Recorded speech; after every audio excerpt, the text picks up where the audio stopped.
Are you creating a presentation in PowerPoint and want to use slides from another PowerPoint document?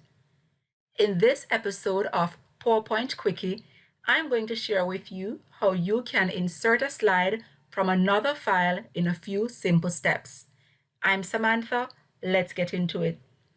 The first step is to open the PowerPoint document you're working on.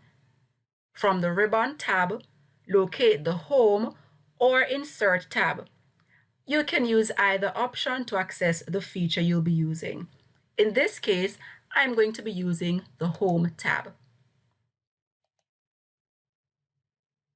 Locate New Slide and click the downward facing arrowhead. At the very bottom, click Reuse Slides.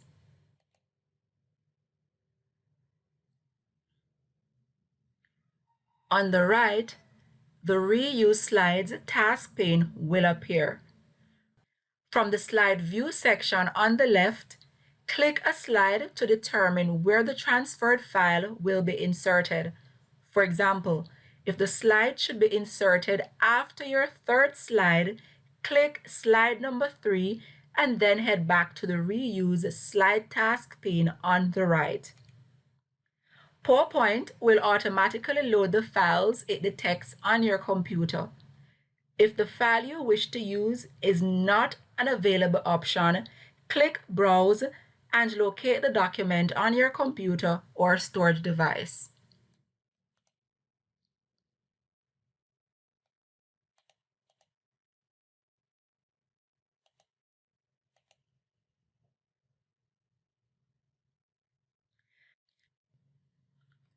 After the document loads, scroll to locate the slide you want to insert and click on it.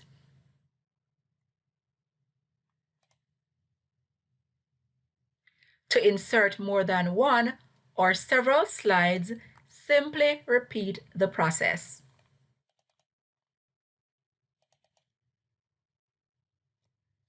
That's it for this episode of PowerPoint Quickie.